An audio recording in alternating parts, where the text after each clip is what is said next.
The Inland Empire Health Plan and Healthy Heart Nation have partnered for this series to discuss the importance of heart health in the African American community. Leading this conversation is Kenita Bourne, a licensed clinical social worker and the manager of social and community services at IEHP, and Dr. Columbus Batiste, a board-certified interventional cardiologist. Let's join this conversation where we will dive deep into crucial topics and provide you actionable tips to help you and your loved ones live heart-healthy lives. All right, Doc. So I want to talk a little bit about how certain substances, is what I'm going to call it, affect the blood pressure. So let's start with my favorite, caffeine. Okay. All right. Caffeine. So caffeine, listen, I'm going to tell you, caffeine is something that a lot of people engage in, right? So whether or not it's coffee, if it's green tea, a lot of different things that are there.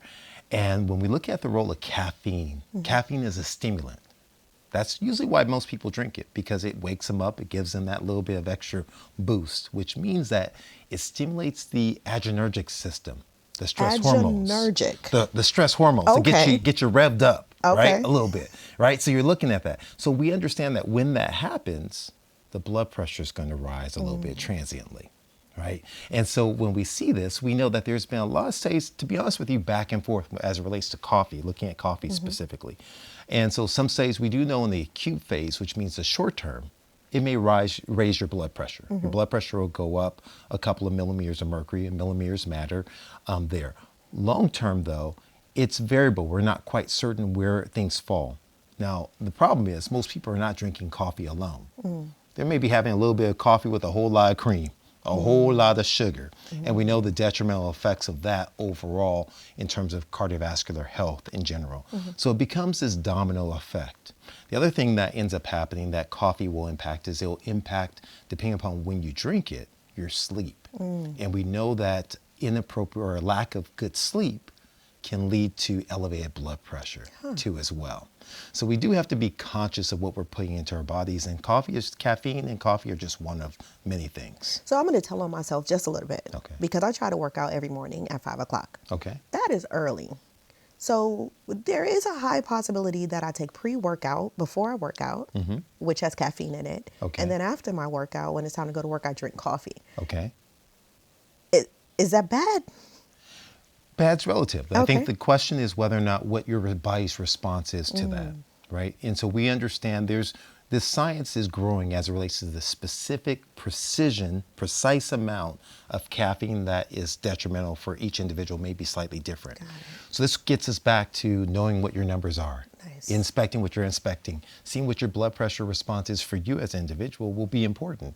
So for some patients, I'm telling them to back away from caffeine. Other patients, they seem to be doing okay on it. I still want them to be conscientious, but I'll tell you, caffeine's not the only problem. Most people, after they go and they work out, they give themselves a treat, and that treat is loaded with sodium and salt inside of it. So wait, so salt is an issue as well? Salt isn't an issue, but it raises your blood pressure. Well, that sounds like an issue to me, Doc.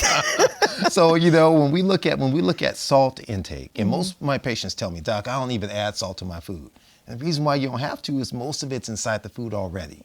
It's inside of canned foods. It's inside of box foods. It's inside of the foods when you're out at restaurants. And what studies have shown is that increases the level and the rate of high blood pressure. So much so that we've done studies. And here's the crazy part. Looking specifically at across the board, every ethnic group, every financial strata, lowering the sodium means improvement in blood pressure. But in African Americans, people of African descent, adopting a nutritional approach where you're eating more fruits and vegetables and lower amounts of sodium can decrease the blood pressure by nearly 10 to 13 millimeters of mercury, which is on par with taking a pill. Wow. There's power as far as in terms of reducing that sodium intake becomes so important. That sounds amazing, but how am I going to eat my macaroni and cheese? I'm sorry, what? Okay, fine. I'll leave it alone. So basically, try to eat majority fruits and vegetables. So if I have to have a little bit of macaroni and cheese, I could be okay? Yes. I'm going to say yes. Okay, right? I want you. So what I will tell you is I absolutely want people out there, and for you specifically, I'm talking to you. Oh, no. I want you to focus on what you are eating for your health. Okay. We focus so much on what we're not doing. I don't do this, I don't do this, I can't do this, I can't do that. Let's focus on what am I adding, right? So if you can't have it both ways. We can't say I don't want to take pills and I don't want to eat fruits and vegetables, I don't want to work out, I don't want to drink water, I don't want to get sleep. We have to do something because remember, that heart is our only heart that we have. We have to cherish it. We have to love it. We have to protect it. It's our most valuable resource we will ever have. It's right beating inside of our bodies. Got it. Right? So the strength-based approach. That's right. All right, I'll take it. So here, I'm going to ask this question. It's going to hurt a lot of people's feelings. Okay. Let's talk about alcohol as it relates to high blood pressure. Yes. There are studies that are telling us more and more about alcohol. And here's the thing. We know that more than one drink is going to raise your blood pressure. Right? We understand the toxic effects of alcohol consumption. If you know that you're a person who has high blood pressure, consuming alcohol is an increased likelihood it's going to raise your blood pressure. And so we have to consider, one, if you're not able to give up the alcohol, to me, the question arises, why? Oh. Why? Right? There's a bigger question at hand. And you tell me, oh, I just do it just to relax. Okay, I'm decreasing the stress. Well, it tells me that it may be a marker that conversations have to be had, either with your doctors or maybe with your counselor or maybe with your significant other, and really dig into depths as to why is it every day you're coming home, you have to have alcohol to unwind? Why is it that you're having this in order to have a good time if you understand that it's detrimental to your health? Now, how do you know if it's detrimental to your health? Because we're going to make sure we're checking our blood pressure. Yeah. We're inspecting what we expect every day. Doc, you are asking the hard questions. But let me see if I can stump you. All right. Because alcohol, we've heard for years that alcohol is bad for us. But there's one thing that's supposedly natural. Marijuana. Okay. Tell me that's not connected to high blood pressure. It is. So here's the thing when we look at marijuana. Right? You said it isn't? No, I said let's look at marijuana. Okay. All right. So, I'm sorry.